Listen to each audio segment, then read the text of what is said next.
தமிழக முதலமைச்சர் மு.க.ஸ்டாலின் அவர்கள் தற்போது சென்னை கொளத்தூர் தொகுதியிலே ஆய்வு மேற்கொண்டு மழையால் பாதிக்கப்பட்டிருக்கக்கூடிய மக்களுக்கு நிவாரணப் பொருட்களை வழங்கி வருகிறார்.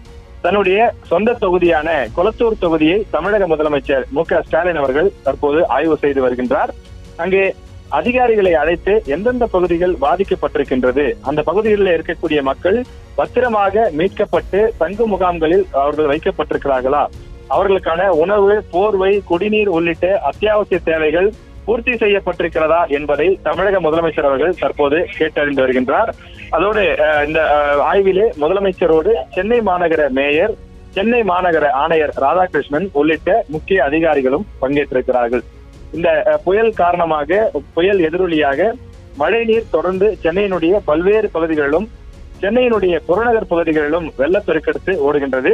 தமிழக அரசு தொடர்ச்சியாக 3 நாட்களாக பல்வேறு நடவடிக்கைகளை மேற்கொண்டு வருகிறார்கள். குறிப்பாக நேற்றிலிருந்து மழை நீரை அப்புறப்படுத்தக்கூடிய பணியிலே மிக தீவிரமாக ஈடுபட்டு வரக்கூடிய நிலையில் கொளத்தூரில் அதிகமாக பாதிக்கப்பட்டிருக்கக்கூடிய பகுதிகள், குறிப்பாக தாழ்வான பகுதிகளாக இருக்கக்கூடிய இடங்களிலே மக்கள் அங்கிருந்து வேகமாக அப்புறப்படுத்தப்பட்டு அவர்கள் அரசு சார்பில் ஏற்பாடு செய்யப்பட்டிருக்கக்கூடிய தங்கும் முகாம்களிலே தங்க வைக்கப்பட்டிருக்கிறார்கள்.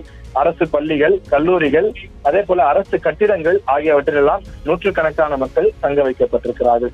அந்த மக்களை நேரில் சந்தித்து ஆறுதல் தெரிவித்தும் தற்போது தமிழக முதலமைச்சர் மு.க.ஸ்டாலின் அவர்கள் ஆய்வு செய்து வருகின்றார். இந்த ஆய்வுக்கு பிறகு அவர்களுக்கு தேவையான நிவாரணப் பொருட்களையும் வழங்க இருக்கின்றார். அதாவது அவர்களுக்கு தேவையான உணவு, போர்வை உள்ளிட்ட விஷயங்களையும் அவர் கொடுக்க இருக்கின்றார்.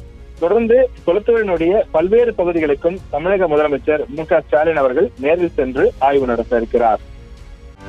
செய்திகளை உடனுக்குடனும் துல்லியமாகவும் தெரிந்து கொள்ள சப்ஸ்கிரைப் பண்ணுங்க.